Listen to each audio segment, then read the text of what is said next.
Alright, hey guys, it's me gang, you know who I am, and today I'm here to talk about the Garuda changes, and in case you haven't picked up on it yet, I main Garuda, so this would be great for me. They did buff her, and for the most part they made her easier to use, but they also introduced some new problems, and these new problems didn't come with the Rising Tide, they actually came with the Old Blood update. But let's start with the buffs. Okay, Bloodletting at bases now gives you 35% of your energy back instead of 25%. They reduced the charge time on her fourth ability, as well as increasing its status chance from 50 to 75%, which means you need a lot less power strength to make her 4 work. So, as you can see, I only have 155% power strength. All you need is 140, but with just Transient Fortitude, I got 100% bleed chance, which basically makes her a bit easier to build. So if you're one of the people that run quick thinking in Garuda's build, Garuda got a lot better for you, but I don't run that. I don't run that kind of build. I run a high efficiency and high strength build. So the changes didn't really affect me too much. And believe it or not, I still would recommend you have 200% power strength, because I just noticed there's some inconsistencies when you don't have 200% power strength. Like theoretically these enemies should not be surviving, but like sometimes they do survive my combos. So let me show you this. I've got 20 level 165 heavy gunners, and I have invincibility turned off because I don't need it. Let me just spawn them in.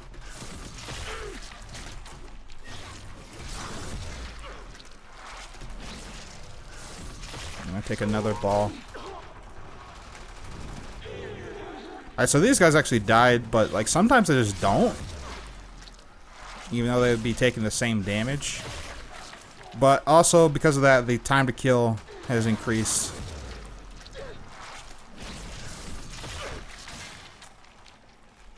This one will probably die.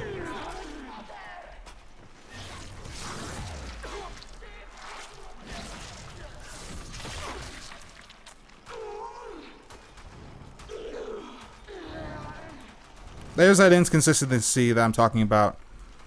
There's zero reason for that one heavy gunner to be alive, or excuse me, these heavy gunners to be alive, even though the rest of them died to the same exact damage.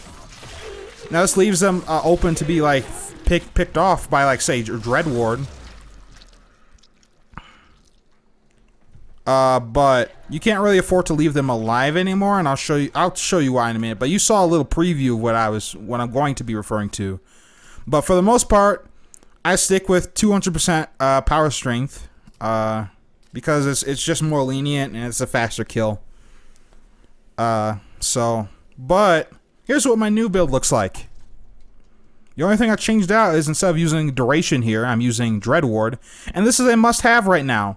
Also, one thing I forgot to mention earlier is that with the bloodletting changes, you can now go over 100% energy. It doesn't actually do anything, but if I take like Streamline off, it only becomes 87%. So just fleeting alone won't get you to 100% bloodletting. So I keep both of them on anyways. Forgot to mention that earlier.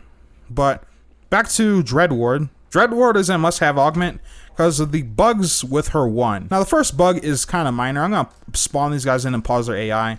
The first bug is that after you cast your 4, and let's say you get a shield. Okay, so I'm going to cast my 4 again on these guys.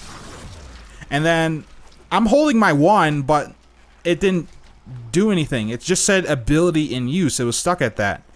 I actually have to double tap it before I can use my 1 right after my 4, so there's like a little short cooldown that for some reason is there, and it's a minor annoyance, but it kind of slows down my combos in a bit. So so here's the main problem is I have 8 corrupted heavy gunners here at level 165.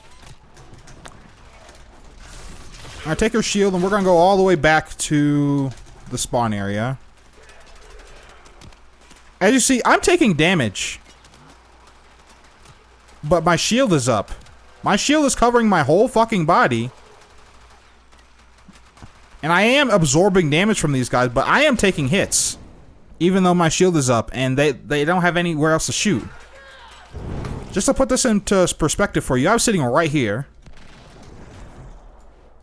Do you see my toes? No?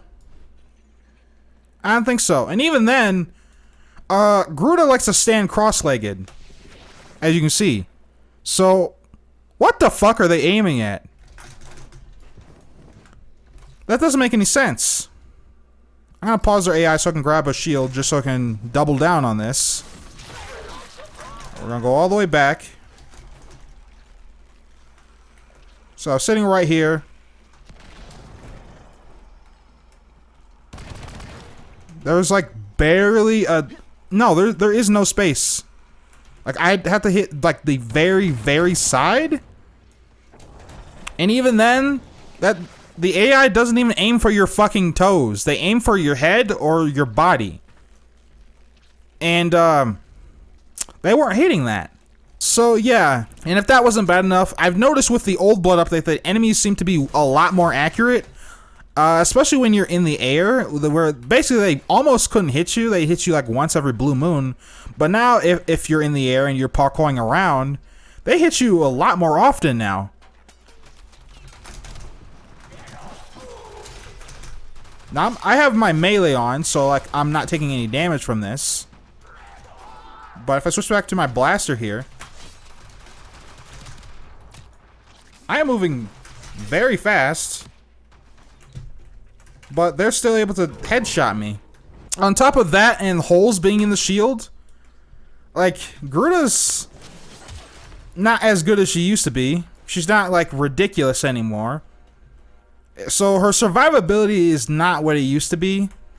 And I feel really bad for the people that are running quick thinking on her, because that means you're just going to get staggered and dragged right back down to the ground if you're trying to parkour get away from enemies like that. So basically, the evasion stat seems to not work. I wanted to make a separate video on that, but like I need to compile more evidence to make that video. Garuda did get buffed, so her in a support role is a lot easier to build for. Like a support only role is way easier to build for now. If you want to do the whole negative efficiency thing, that's a way easier to do now. The charge time reduction, I don't really charge up my 4 all the way. And to be honest, you shouldn't be either, because this doesn't make your 4 more effective. It just increases its range or targeting range. So there's no real reason to charge this up all the way. Only charge to where you need and let it go. Besides those problems, Garuda is still a good Warframe. She does her job, it's just surviving is kind of hard for her now. And because surviving is a bit harder for her now, that's why Dread Ward is now a must-have, to patch up those holes that she has in her fucking shield. So, yeah. Anyway, guys, that's all for me. Hope you guys enjoyed. And I'll catch you guys next time. Peace.